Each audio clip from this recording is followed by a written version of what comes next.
आप रामानुजी ले सकते थे, आप निम्बार्क ले सकते हैं, आप सन्यासी बन सकते थे, आचार्य महामंडलेश्वर बन जाते, लेकिन आप रामानंदीय ही दीक्षा क्यों लिया? तो मुझे इसमें ये इसलिए आस्था इसमें जुड़ा ज्यादा, क्योंकि ये रामानंदीय संप्रदाय एक ऐसी संप्रदाय है जहाँ पे कहा जाता है कि जात पात पूछे नहीं कोई, अच्छा। हरि का भजे सो हरि का होई। जहाँ किसी भी जाति पाति मत मजहब से ऊपर उठ करके जहाँ स्त्री को भी भक्त शिरोमणि बनाने का काम किया, मीराबाई, पद्मावती, ये सब रामानंदीय शिष्य थी। और पद्मावती स्वयं रामानंदाचार्य जी के शिष्य थे। कबीरदास जी, रविदास जी, सूरदास, धन्ना जाट, पीपा नरेश, पद्मावती, सुरसरी, अनंतानंद, भावानंद, गालवानंद, ये सभी लोग जगत गुरु रामानंदाचार्य जी के शिष्य थे। मन में आया कि ऐसा करें, सब नहीं करके अन्य क्षेत्र खोल लेते हैं, भूखे प्यासे कोई भी व्यक्ति आए कहीं से भोजन करें। ये सब मैं चिंतन कर रहा था। चिंतन करते करते साल बीता, 2 साल बीता। 2015 में मुझे अचानक मेरे मन में आया कि सभी चीज़ों का, जैसे एक बरगद के पेड़ में यदि बरगद के जड़ में जल दिया जाए तो बरगद के पेड़ भी सुरक्षित होते हैं, उसकी डाली भी सुरक्षित होती है, उसके टहनियाँ भी सुरक्षित होती हैं, उसके पत्ते सब भी सुरक्षित होते हैं, तो क्यों नहीं हम जड़ को ही जल दें।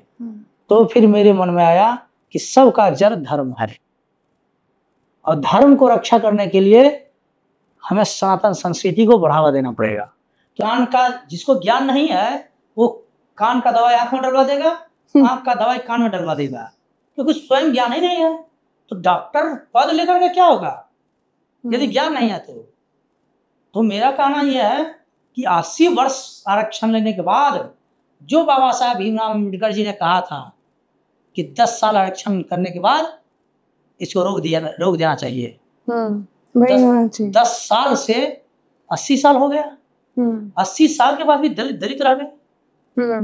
आप बताइए, यादव ही रह गए, कुर्मी बरादरी ही रह गए, जायसवाल ही रह गए, वर्मा जी ही रह गए, रविदास जी ही रह गए। रविदास जी नहीं रह गए, बल्कि वो दलित, महादलित और अति दलित, 3 बार में बांट दिया गया। और एक तो दलित उनका नाम पड़ा था, और दलित में भी अति दलित हो गए, और उसके बाद अंतिम चरण महादलित कर दिए। पिछड़ा थे तो अति पिछड़ा कर दिए। हमारे इस शब्द को चोरी करके लोग कुरान बनाए हैं, हमारे विद्वान लोग बनाए हैं, पैसे देकर के बनवाए हैं। विद्वान लोगों को पैसा दिए, इनके लिखने वाले कौन थे? भाई जब आप मोहम्मद के बाद मोहम्मद के पिताजी का नाम कोई नहीं बता पा रहे हैं, उनके गुरु को नाम नहीं बता रहे हैं, उनके पिता का नाम नहीं बता रहे हैं, तो इसका मतलब सीमित है ना कि मोहम्मद साहब से ही मुसलमान धर्म चला है, सीमित हो गई ना। ऐसे ही ईसा मसीह के गुरु कौन थे? ईसा मसीह के पिताजी कौन थे? कोई नहीं बता पाएगा। ईसाई का चाहे जितना बड़ा विद्वान आदमी हमारे सामने आ जाए, इस्लाम का चाहे जितना बड़ा विद्वान आदमी आ जाए, बता नहीं सकता कि मोहम्मद साहब के बाद के कौन थे, क्योंकि वो सीमित है। यहाँ तो असीमित है, यहाँ सीमित ही नहीं है। यहाँ तो 100 पुरखा का नाम बता सकता है कोई।